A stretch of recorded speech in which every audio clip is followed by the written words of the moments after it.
इस प्रश्न में हमें बताना है कि इन चार ऑप्शन में से कौन सा ऑप्शन अपरिमेय है, मतलब इन चारों संख्याओं में से कौन सी संख्या अपरिमेय है। या मैं इसको घुमा के कहूँ तो इसमें से कौन सी संख्या है जो कर्णीय संख्या है, तो वो फाइंड आउट करना है। तो आप अपरिमेय संख्या और कर्णीय संख्या दोनों के बारे में जानते हैं। जैसे कि कुछ मैं कर्णीय संख्या लेता हूँ, जैसे कि √2, √5 कर्णीय की घात 3, √7 कर्णीय की घात 5। ये जो जितनी संख्याएं आपको दिख रही है ये अपरिमेय है और इन्हीं को कर्णीय संख्या कहते हैं। तो इनका मतलब क्या होता है आपको पता है कि इसका मतलब है 2 की पावर 1/2 और इसका मतलब है 5 की पावर 1/3 और इसका मतलब है 7 की पावर 1/5। ये आपको पता है। और ये तो सारी संख्या अपरिमेय हैं और इन्हीं को कर्णीय संख्या कहते हैं। तो यहाँ स्पष्ट है कि हम जानते हैं कि अगर किसी भी परिमेय संख्या की घात अगर फ्रैक्शन हो यानी भिन्न हो, जैसे कि आपको नजर आ रहा है, तो वह संख्या क्या होगी, अपरिमेय बन जाएगी और अपरिमेय संख्या को ही हम कर्णीय कहते हैं। यहाँ से हमें साफ साफ दिख रहा है। तो अब हमें इस सवाल में ये जो चार ऑप्शन दिए इनको बारी बारी चेक करना होगा कि क्या इन संख्याओं को सरल करने पर क्या वो किसी निश्चित परिमेय नंबर का घात फ्रैक्शन में आती है कि पूर्णांक आती है, वो हमें चेक करना है। अगर फ्रैक्शन यानी भिन्न में आई तो वो अपरिमेय होगी और अगर पूर्णांक में आई तो वो परिमेय होगी। ठीक है, तो आइए सबसे पहला ऑप्शन ले लेते हैं, वो है 27 की पावर 2/3।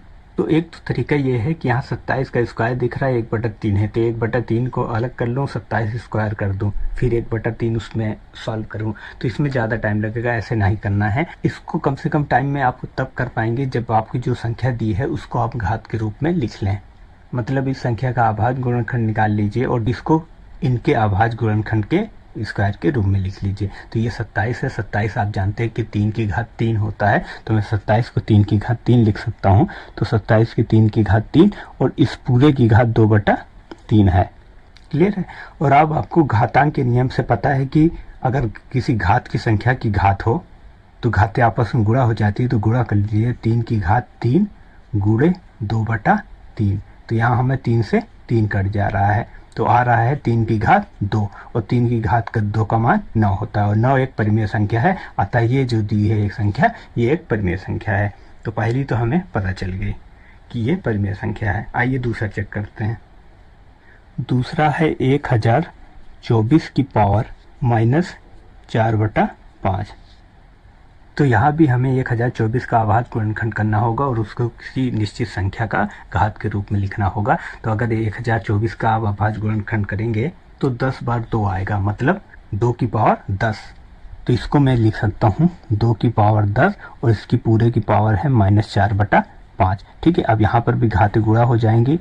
10 गुणे -4/5, 5 से 10 कटेगा, 2 आएगा, 2 उसमें गुणा हो जाएगा तो आ जाएगा 2 की पावर -8। अब घातांक के नियम से अगर घात माइनस है तो इसको अगर पॉजिटिव बनाना हो, धनात्मक बनाना होगा, तो संख्या क्या हो जाएगी, बटे में चली जाती, तो 1/2 की पावर 8 हो जाएगा। और इसको हल कर लीजिए तो ये आ जाएगा 1/256। 2 की पावर 8 256 होता है। तो यहाँ भी हमें P/Q के रूप में दिख रहा है। ठीक है, और P और Q दोनों पूर्णांक है और जो हर है उसका मान 0 नहीं है, तो ये भी एक परिमेय संख्या है। तो हमें पता चल गया कि जो हमारा जो दूसरा ऑप्शन है वो भी एक परिमेय संख्या है। तो आइए तीसरा ऑप्शन लेते हैं। वो क्या है, वो है 32 की पावर 3/4। तो यहाँ पर भी हमें 32 का अभाज्य गुणनखंड निकाल के किसी संख्या के घात के रूप में लिखना है। तो आपको पता है 32 2 की घात 5 है, तो मैं इसको 2 की घात 5 लिख सकता हूँ और इसकी पूरी की घात 3/4। यहाँ घातें गुणा हो जाएंगी तो आएगा 2 की घात 5 गुणे 3/4, यह हो जाएगा 2 की घात 15/4। तो यहाँ आप देख रहे हैं कि यहाँ एक निश्चित संख्या की जो घात आ रही है वो भिन्न है। 15/4 एक भिन्न है, पूर्णांक नहीं है। जबकि इनमें आके देखिए आप, तो यहाँ 3 की घात 2 आया था, ये भी 2 एक पूर्णांक था। यहाँ 2 की पावर -8 आया था, ये भी एक ऋणात्मक पूर्णांक था। मगर यहाँ पर जो 2 की घात आया है वो 15/4 आया है, जो कि एक भिन्न है।